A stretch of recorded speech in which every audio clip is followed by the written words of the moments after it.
Bismillahirrahmanirrahim. Melanjutkan tentang tata cara penulisan hamzah, masih berkaitan dengan hamzah mutawassithah, hamzah yang ada di tengah kalimat, yaitu hamzah yang harus ditulis di atas nabroh. Nabroh ini adalah garis, atau boleh disebut hamzah ditulis di atas ya.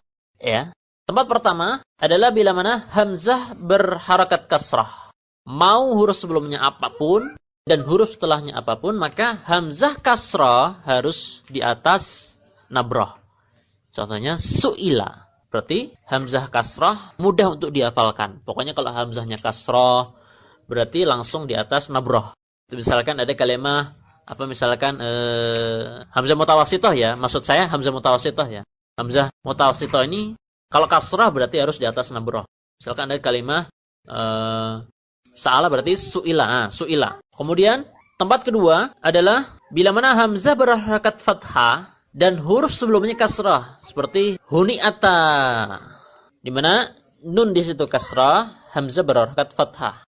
Beda ya kalau hamzah fathah tapi huruf sebelumnya fathah, maka di atas alif. Tapi di sini hamzahnya fathah, hamzah mutawassithahnya fathah dan huruf sebelumnya kasrah, maka hamzahnya di atas nabroh. Kemudian tempat ketiga adalah bila mana hamzah fathah dan huruf sebelumnya berupa huruf ya sukun atau ya maddiyah.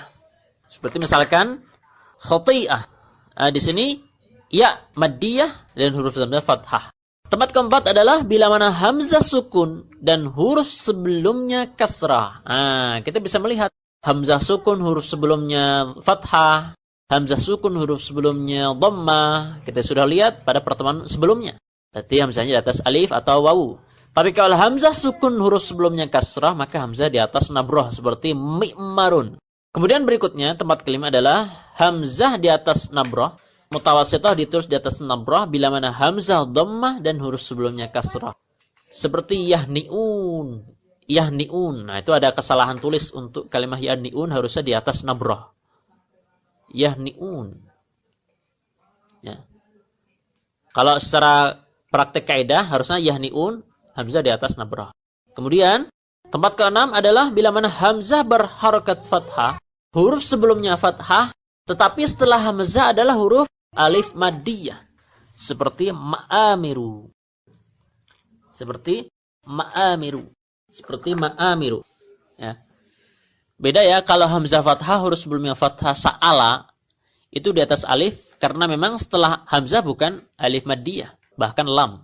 Tapi kalau setelah hamzah itu berupa alif maddiyah, maka hamzah di atas nabroh seperti ma'ami. Kemudian tempat ketujuh, hamzah di atas nabroh bila mana hamzah ini fathah tanwin tanda nasab. Ya, kalau dalam ilmu nahwu itu ada alif tanda. Kalau an in un berarti kalau an berarti i'rabnya mansub, dan kalau huruf kalau harakat fathah tanwin itu kan harus ada alif, ya kan? Beda kalau un itu ya dhammah tanwin sudah cukup. Kalau in kasrah tanwin sudah cukup. Tapi kalau fathah tanwin, an fathah tanwin berarti harus ada alif. Nah, ini yang disebut alif tanda i'rab nasab. Kalau hamzah berfathah tanwin, kemudian ada alif tanda i'rab nasab, dan huruf sebelum hamzah itu adalah berharakat sukun, maka hamzah ini di atas nabroh seperti syai'an atau han'an. Selingan, ya memang kita mengalami kesulitan. Kalau menghafal kaidah hamzah ini terus terang sulit. Kalau kita hafalkan satu-satu sulit. Memperlancar kaidah ini, kita langsung praktek dengan cara tadi, mentasrif secara al-furu'. Kemudian hamzah mutawassithah berikutnya adalah hamzah yang harus ditulis secara mandiri. Yang pertama, tempat pertama adalah bila mana hamzah berharakat fathah dan diawali oleh alif maddiyah. Seperti qiraah. Qiraah. Jadi qiraah. Ada alif maddiyah setelah ra, kemudian ada hamzah. Maka hamzah ditulis secara mandiri. Tempat kedua adalah hamzah berharakat fathah dan huruf sebelumnya adalah wawu maddiyah seperti mahnu'ah. Mahnu'ah. Nah, sini hamzah ditulis secara mandiri. Tempat ketiga adalah hamzah berharakat fathah tanwin tanda nasab. Berarti otomatis setelahnya ada alif tanda nasab. Dan huruf sebelumnya adalah berupa huruf dal, huruf dha, huruf ra, huruf zai, dan huruf wawu. Seperti misalkan kalimat bar'an. Nah, di situ hamzah ditulis secara mandiri. Jelas? Insyaallah jelas. Kita sudah membahas hamzah mutawassithah. Berikutnya adalah hamzah mutatarrifah, hamzah yang berada di akhir kalimat atau ujung kalimat. Nah, ini mudah. Untuk hamzah mutatarrifah ini mudah sekali insyaallah. Mudah sangat. Yang pertama, bila mana huruf sebelum hamzah berharokat fathah, maka hamzah di atas alif. Seperti qara'a. Ya, ini kalau sudah bahas hamzah mutatarrifah berarti ya, kita fokus di hamzah mutatarrifah. Pokoknya hamzahnya di akhir kalimat. Karena memang hamzah mutatarrifah beda dengan hamzah mutawassithah. Kalau mutawassithah ya di tengah kalimat. Pokoknya di tengah-tengah kalimat ada hamzah. Kalau hamzah mutatarrifah di akhir kalimat ada hamzah. Itu saja. Kemudian yang kedua, bila huruf sebelum hamzah kasrah maka hamzah di atas ya.